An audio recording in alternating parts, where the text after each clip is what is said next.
Aturan Allah itu harus nopo didengar. Mulane kesunatane para ulama, para pakar, para intelektual harus ngomong terus. Kebenaran meskipun nggak dilakukan itu harus diomongkan terus. Sekali kebenaran didiamkan, entah itu atas nama liberalisasi atau demokrasi, maka Allah akan mencabut barokatul ardi dan pasti akan terjadi prahara besar, pasti terjadi kiamat. Dan itu na'udzubillah min syarri napa? Kebenaran itu harus diomongkan terus. Kita harus ngomong terus. Saya itu pernah debat kusir sama seorang profesor, pernah debat kusir sama seorang kiai yang tawadu. Saya bilang gini, seorang ulama itu dono unsur premane, kudu ngomong terus kebenaran. Wes ora ono wong ngandel lah, pokoke ngomong terus. Ora perlu ono wong ngandel, wes keliru lah pokoke ngomong. Begini, saya punya hadis sahih dari riwayatnya Imam Ahmad. Inna Allaha ta'ala la yanzi'a barakatal ardi hatta la yuqala fil ardi lizolim antaz zolim. Allah tidak akan mencabut barokatul ardi sampai di bumi tidak dikatakan pada orang zalim antaz zalim. Sekarang begini misalnya, contoh paling mudah yang kita mendapat berkah. Contoh paling mudah kita mendapat berkah dari contoh ini. Sebetulnya atas nama etika Jawa, etika Jawa. Kita nanti tonggo lonte, iku sawangane secara etika wis urusane dewi-dewi. Ora usah mbok omongno iku lonte, sundel, sembah kono. Tapi barokahnya kebenaran bahwa orang nakal harus kita katakan sundel lonte. Itu kelontean dan kesundelan akan tabu terus selama orang masih ngomong untuk lonte itu sundel, untuk orang BTS itu lonte atau sundel. Artinya apa? Orang masih jijik atau merendahkan derajat mereka yang berprofesi sebagai lonte atau sundel. Dan ini baik bagi agama, bagi keberlangsungan moral, karena masih ada yang menjijikkan proses-proses yang salah. Meskipun kita sebagai ulama, sebagai tokoh masyarakat, tentu mereka kita kasih ruang taubat, juga kita kasih hak-hak sebagai martabat, sebagai manusia. Tapi kita tetap akan bilang bahwa itu namanya lonte, sundel atau apa. Ini rumah tenan. Sehingga apa? Dengan posisi masyarakat yang merendahkan derajat atau yang berprofesi lonte, orang inginnya itu dagang secara baik-baik, orang inginnya jadi PNS secara baik-baik, orang inginnya dapat uang lewat ternak secara baik-baik, karena mereka tidak mau resiko ngambil profesi cari uang yang resiko dihujat masyarakat. Baik.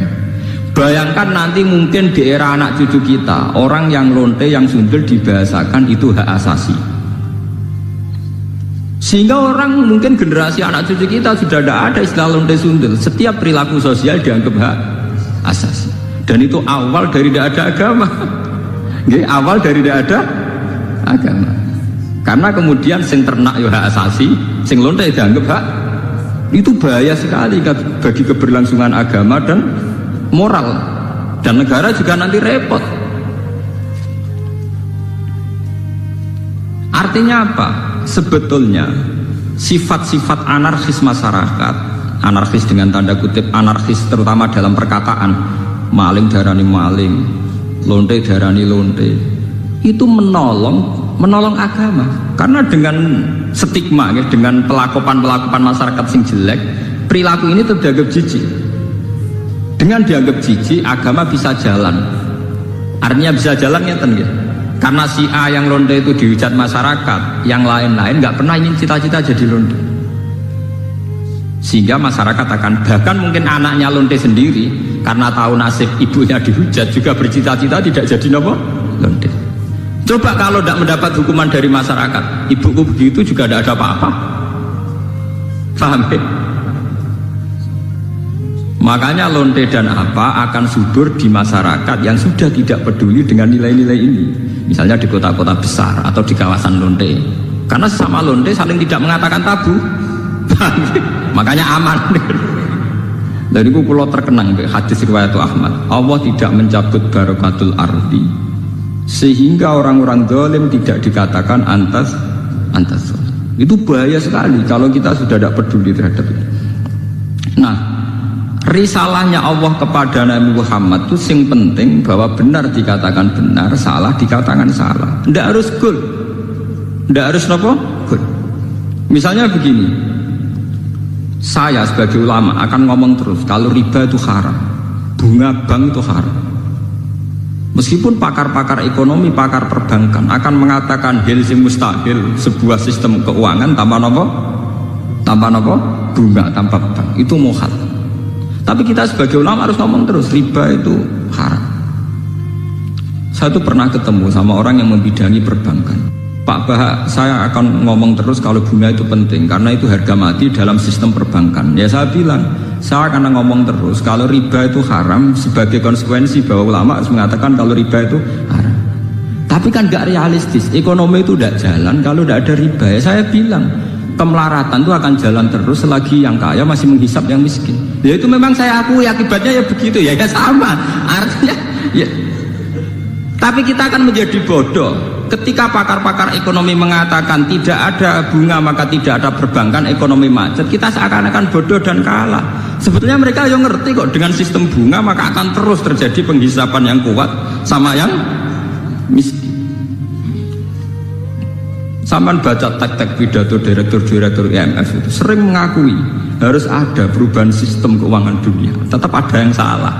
Karena berkali-kali IMF itu kalau jadi dokternya negara yang kolek tambah parah.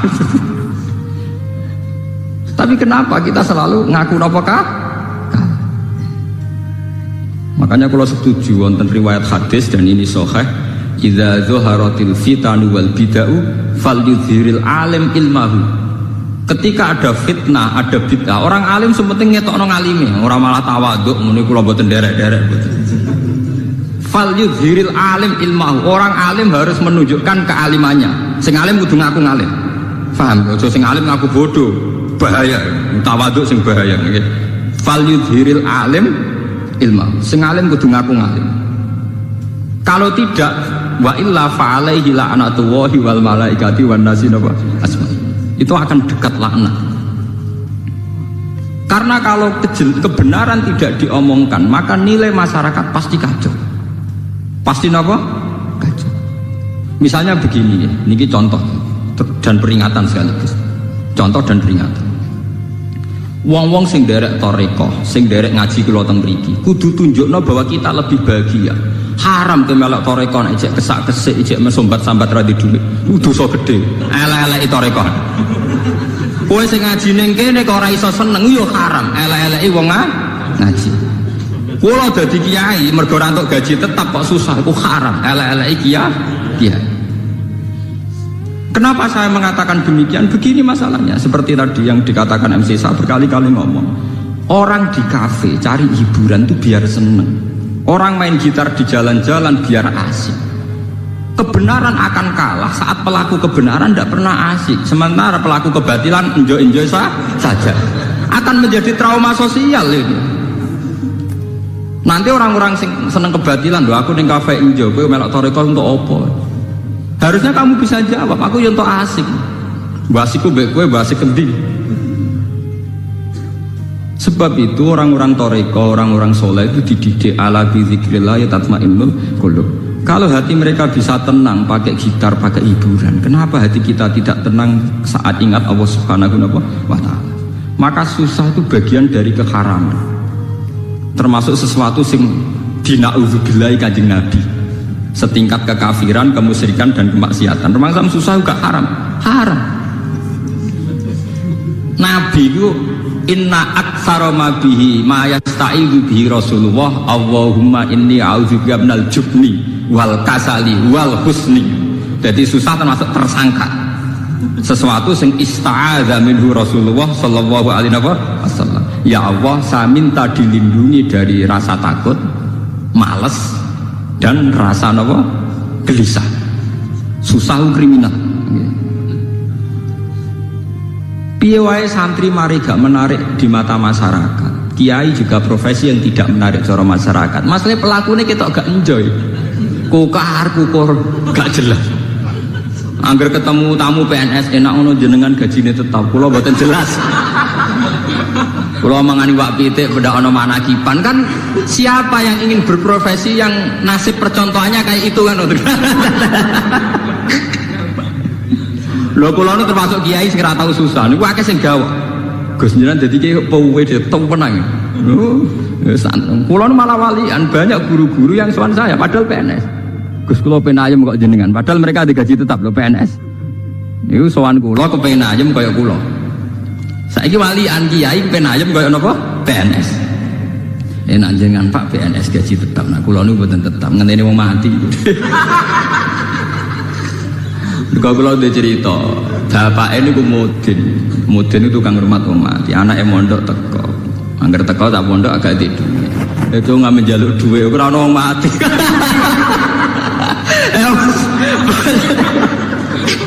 Bagaimana profesi kayak ini bisa menarik? Wong di rezeki yo ngenteni wong mati. Mangani wapi tek ngenteni wong mana ki? Bagaimana profesi kayak ini bisa menarik? Wis ngono secara fisik ya klunak-klunuk kukar-kukur. Nah, ana pegawai negeri jare jenengan ngoten enak Pak untuk gaji tetap. Kula dadi kiai gajine gak tetap. Saya itu tidak pernah. Itu menurut saya itu haram besar, dosa. Kula sering didolani guru SD, guru SMP PNS. Resep urip ayam apa Pak? Dadi ayam saya gampang dadi kiai ayam.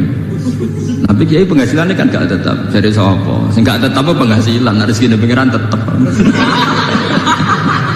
Lu malah goblok kamu. Rezekimu ngenteni tiap bulan. Rezekiku gak tetep kok saking sering gak tiap bulan. Aku kadang rezeki tiap dino. Winter. Berarti apa nak sering di duit? Malah goblok meneh daran rezeki mesti duit malah goblok meneh. Rezeki ora mesti duit, sehat ya rezeki, seneng ya rezeki. Iki malah dadi bodoh meneh. Daran rezeki mesti napa? Duit. Iku penyempitan ilmiah. Anak wong intelek ciri utamane ora goblok kamu. Termasuk goblok daran rezeki mesti napa? Duit. Berarti enak gak jadi kiai, enak banget. Jadi jelas. Eling lho nggih, termasuk susah iku ista'adza minhu Rasulullah. Inni a'udzubika minal jubni wal kasal wal hazan. Susah. Termasuk masalah utama umat Islam sekarang, kenapa tidak bisa kompetisi? Karena mental susahnya itu menghantui.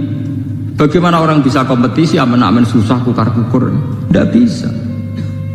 Orang bisa kompetisi itu kalau fresh, kalau dalam keadaan sigap, berlapang dada. Nabi ku iso hebat. Itu termasuk rumus sito. Alam nasroh lakanapa sadrak, karena berhati lapang.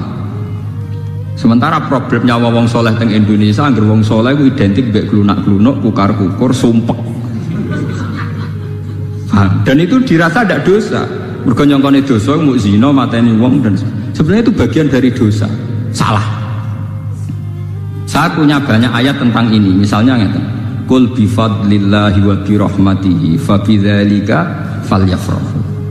Huwa khairum mimma yajma'. Wong Islam kudu yakin, nak wis dikai fadhole Allah, rahmati Allah kudu seneng. Wong nak wis iso seneng luwih hebat timbang liyane. Tapi kita seneng masalah, mergo dibunuh oleh tomak kita. Saya seneng dadi kiai, nak santri ini akeh, udangane akeh. Seneng kok repot. Ngenteni santri akeh yo nak ora. Ngenteni undangan akeh yo nak ora. Nak cara hikam mulai ngajari gampang.